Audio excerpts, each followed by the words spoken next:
नमस्कार, जनता टीवी देख रहे हैं आप और मैं हूं आपके साथ रितेश कुमार गौतम। और चलिए बुलेटिन का आगाज करते हैं, जहां मुख्यमंत्री पुष्कर सिंह धामी दुबई दौरे से वापस लौट आए हैं। दुबई में मुख्यमंत्री धामी ने 50,000 करोड़ से ज्यादा का एमओयू साइन किया है, जिसको लेकर भाजपा प्रदेश अध्यक्ष महेंद्र भट्ट ने मुख्यमंत्री धामी से मुलाकात कर उन्हें बधाई दी। और इस दौरान दोनों के बीच संगठन से जुड़े तमाम मुद्दों पर भी चर्चा हुई।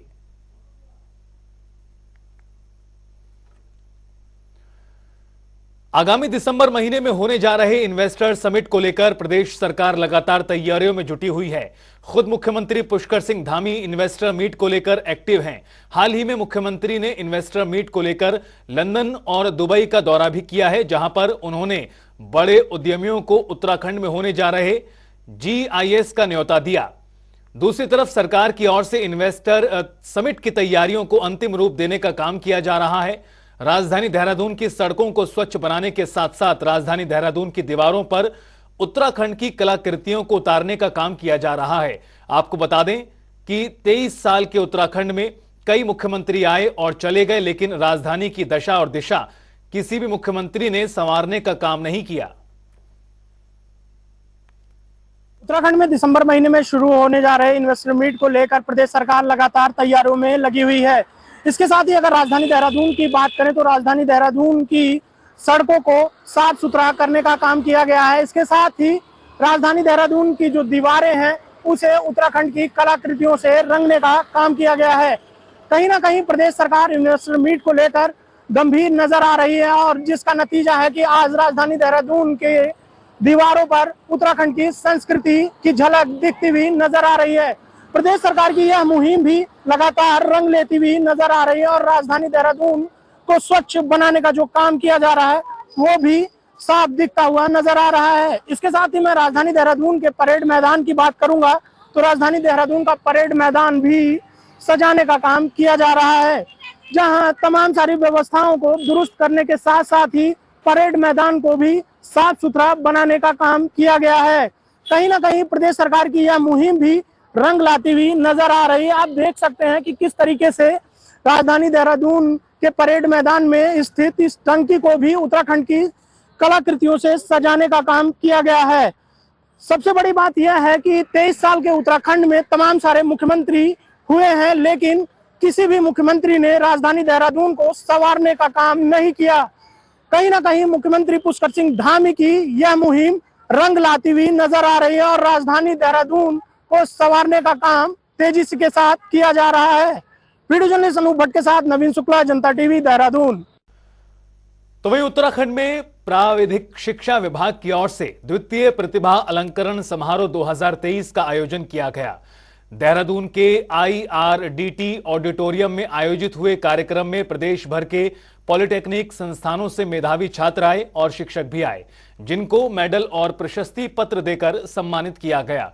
उत्तराखंड के राज्यपाल लेफ्टिनेंट जनरल गुरमीत सिंह ने बतौर मुख्य अतिथि मेडल देकर मेधावी विद्यार्थियों को सम्मानित किया। और इस अवसर पर राज्यपाल ने कहा, 21वीं सदी का तीसरा दशक उत्तराखंड का होगा। पॉलिटेक्निक आदि के माध्यम से तकनीकी शिक्षा भारत के बेहतर भविष्य के लिए महत्वपूर्ण है। तो वहीं शिक्षा मंत्री सुबोध उनियाल ने विजयी छात्र छात्राओं को शुभकामनाएं देते हुए कहा कि सरकार तकनीकी शिक्षा को बढ़ावा देने के लिए अवस्थापना के कार्य तेजी के साथ कर रही है। आज दूसरा प्रतिभा अलंकरण समारोह हुआ और अत्यंत खुशी हुई, क्योंकि जिस परिवार के अंदर में अपनी उत्कृष्टता, सफलता और एक्सीलेंस को सेलिब्रेट किया जाता है, वो परिवार सदा ही सुखी रहता है और बहुत ही अच्छे रिजल्ट लाते हैं। आज का जो इवेंट था, सच कहूं तो प्रतिभा की पूजा की है, लेकिन उससे भी ज़्यादा आज हमने टेक्नोलॉजी को, पॉलिटेक्निक्स को और हमारे टेक्निकल एजुकेशन को एक बहुत बड़ी प्रायोरिटी और सम्मान दिया है। कांग्रेस पार्टी जातिगत जनगणना को लेकर पैरवी कर रही है और कांग्रेस शासित राज्यों में जातिगत जनगणना करा रही है। इतना ही नहीं, जातीय जनगणना को लेकर भारतीय जनता पार्टी से भी मांग की जा रही है कि जातिगत जनगणना पूरे देश भर में होनी चाहिए। अब इसको लेकर उत्तराखंड में भी कांग्रेस और बीजेपी के बीच बहस छिड़ गई है।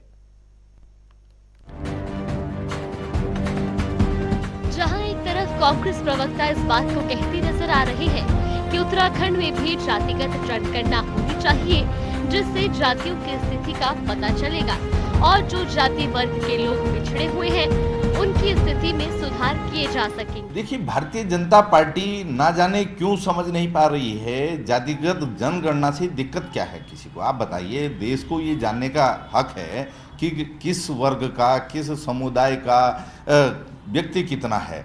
आप देखिए कि मैं अगर उत्तराखंड की बात करूं तो यहाँ भी सबको जानने का हक है कि यहाँ पर आदिवासी हैं, जनजाति हैं, जो हमारे यहाँ आप जाइए कि कई प्रकार के थारू हैं, बोक्सा हैं, इस प्रकार के लोगों की अगर गणना सामने आती है, सरकारी योजनाएं अगर जो है वर्ग के हिसाब से बनती हैं, जिसकी जितनी भागीदारी है, अगर विकास में उसको उतनी हिस्सेदारी मिलती है, तो इससे किसी को दिक्कत क्या है। आप बताइए ना, कौन आज़ादी के बाद अब तक पिछड़ा है, कौन आगे बढ़ा है। जातिगत जनगणना से ये सब साफ होगा, तो इससे किसी को दिक्कत नहीं होनी चाहिए। देखिए, भारतीय जनता पार्टी कह रही है कि जो है कांग्रेस बांटने का काम कर रही है। आप बताइए, अगर जातिगत जनगणना के आंकड़े देश के सामने आते हैं, सरकारी योजनाओं में उन आंकड़ों के हिसाब से योजनाएं बनती हैं, और जो व्यक्ति अभी विकास से दूर है, सरकारी योजनाओं में उसका उतना लाभ नहीं मिल रहा है, जातिगत जनगणना के बाद आपके सामने पूरी तरह एक्सरे की तरह साफ होगी, और जो भी वंचित होगा, अगर वो योजना का लाभ ले पाता है, सरकारी जो है हिस्सेदारी उसको मिलती है, तो इसमें दिक्कत क्या है। मुझे लगता है ये भारतीय जनता पार्टी का खोखला आरोप है कि हम बांटने की काम कर रहे हैं, बल्कि हम चाहते हैं कि जो भी विकास से वंचित है, जो भी आज तक जो है सरकारी योजनाओं के बाद भी जो है आगे नहीं बढ़ पाया है, क्योंकि इससे जो है कहीं ना कहीं आप देखिए कि उन वर्गों को लाभ नहीं मिल रहा है जिनको मिलना चाहिए, और जातिगत गणना के बाद सभी को इसका लाभ मिलेगा। तो वहीं जातिगत जनगणना को लेकर बीजेपी का कहना है कि कांग्रेस जातिगत जनगणना की बात इसलिए कर रही है क्योंकि वो लोगों के बीच मतभेद पैदा करना चाहती है और इसका फायदा चुनाव में लेना चाहती है, इसलिए ऐसी बात कर रही है, जबकि बीजेपी सबका साथ और सबका विकास की बात करती है। कांग्रेस जो कह रही है, उसने आज तक कांग्रेस ने सिर्फ बंटवारे की ही राजनीति करी है। फूट डालो, राजनीति करो, ये उनका सिस्टम है और उनके खून में बसा हुआ है ये, तो वो इस तरीके की बातें करेंगे ही। वो शायद ये भूल गए कि हम भारत वर्ष में रहते हैं, यहाँ हिंदू, मुस्लिम, सिख, ईसाई सभी आपस में भाइयों और बहनों की तरीके से रहते हैं। यहाँ पर जाति के तौर पे जो लोगों को बांटने का वो काम कर रहे हैं, उससे ये साबित होता है कि वो किस प्रकार से लोगों में फूट डालो, राजनीति करो के पद चिन्हों पर और आगे बढ़ते चले जा रहे हैं। और अगर कांग्रेस वाले अपने पुराने स्वर्गीय इंदिरा गांधी जी के बयान को देखें, प्रधानमंत्री जब वो थी, तो उन्होंने एक बयान दिया था कि हम जातियों में लोगों को बांटना पसंद नहीं करते हैं, जातियों में भारतवर्ष के लोगों को बांटना नहीं चाहिए। इस तरह का वीडियो आपको उपलब्ध करा दिया जाएगा, उसमें वो पढ़े, क्योंकि उस वीडियो के ही माध्यम से आप उन तक पहुंचाएं इस बातों को कि आपकी ही पार्टी की स्वर्गीय इंदिरा गांधी जी ने इतनी बड़ी बात कही थी। क्या आप उनको इस कदर भूल गए कि उन्हीं के पद चिन्हों पर चलने में आप एकदम से खफा खफा नजर आ रहे हैं? तो इस तरीके का कार्य न करें, हम लोगों को भाई बंधुओं की तरह प्रेम से रहने दें। इस तरह बेबुनियादी बातें करते शोभा नहीं देते आप। लोकसभा चुनाव नजदीक है, ऐसे में अब जातिगत जनगणना को लेकर कांग्रेस और बीजेपी के बीच छिड़ी जुबानी जंग किसके लिए फायदेमंद साबित होती है और किसके लिए नुकसानदायक, ये देखने वाली बात होगी। देहरादून से नवीन शुक्ला की रिपोर्ट। तो वहीं मसूरी विधानसभा क्षेत्र में सड़कों को दुरुस्त करने और नई परियोजनाओं के तहत बनने वाली सड़कों को लेकर कैबिनेट मंत्री गणेश जोशी ने अधिकारियों के साथ मीटिंग की। कैबिनेट मंत्री गणेश जोशी मसूरी विधानसभा क्षेत्र से विधायक हैं और वो अपने विधानसभा में सभी मूलभूत सुविधाओं को पहुंचाने के लिए लगातार अधिकारियों के साथ बैठक कर रहे हैं।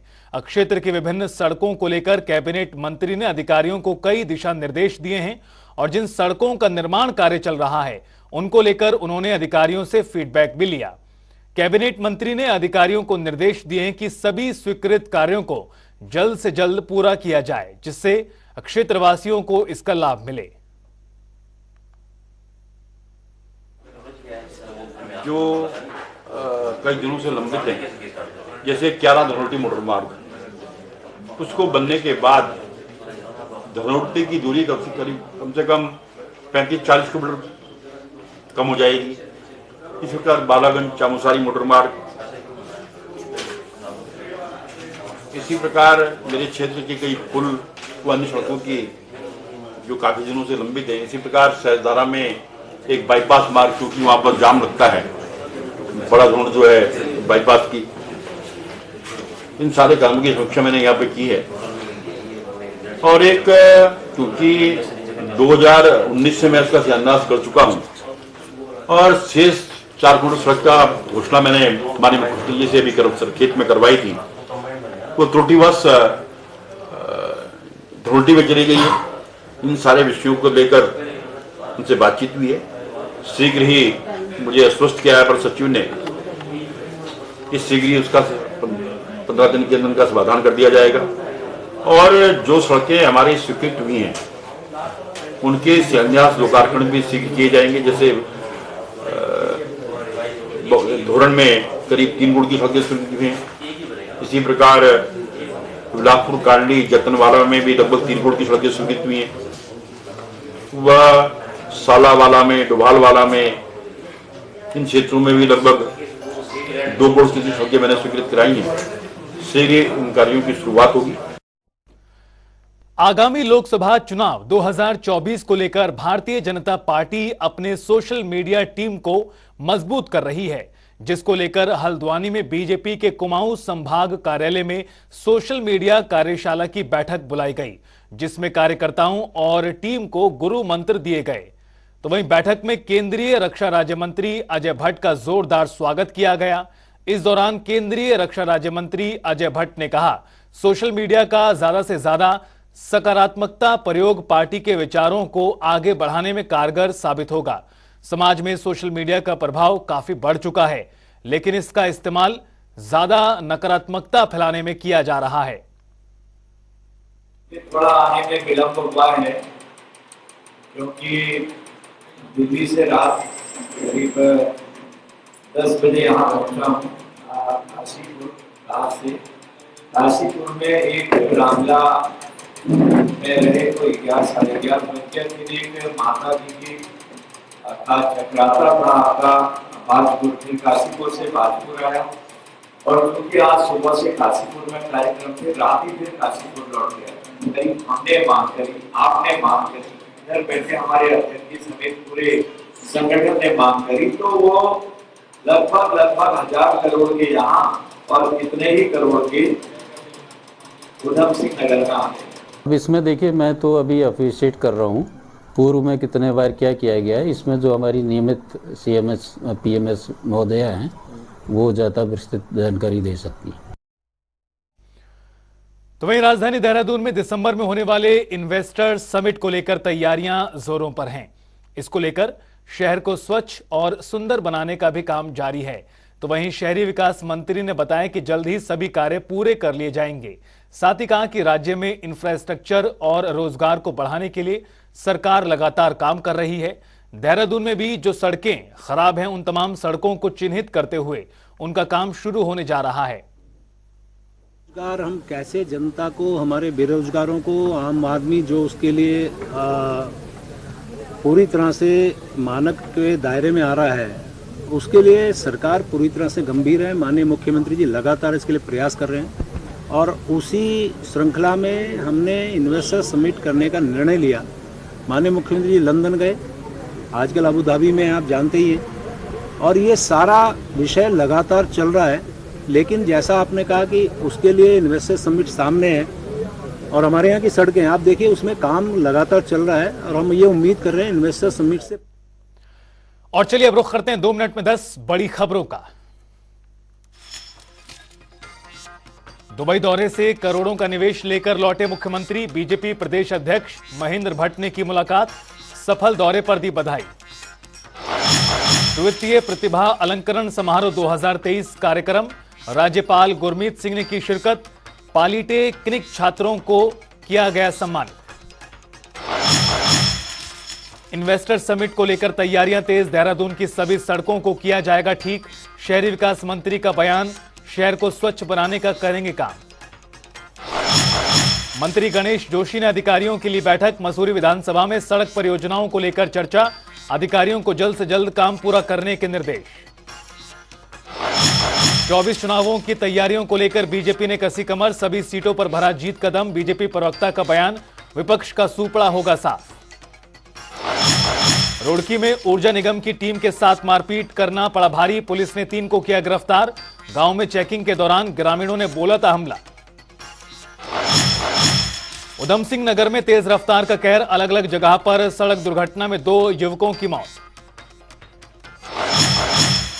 उधम सिंह नगर के जसपुरा क्षेत्र में सड़क पर बने पुलिया को दबंगों ने तोड़ा, ग्रामीणों की शिकायत के बावजूद कोई कार्रवाई नहीं। सितारगंज में पुलिस ने ट्रक चोरी की घटना का किया खुलासा, 2 शातिर चोरों को गिरफ्तार किया। देहरादून में कॉलेज की दीवार गिरने से युवती की मौत, दीवार के मलबे में दबकर भाई हुआ घायल। नाराज छात्र सेवक आश्रम रोड पर धरने पर बैठे।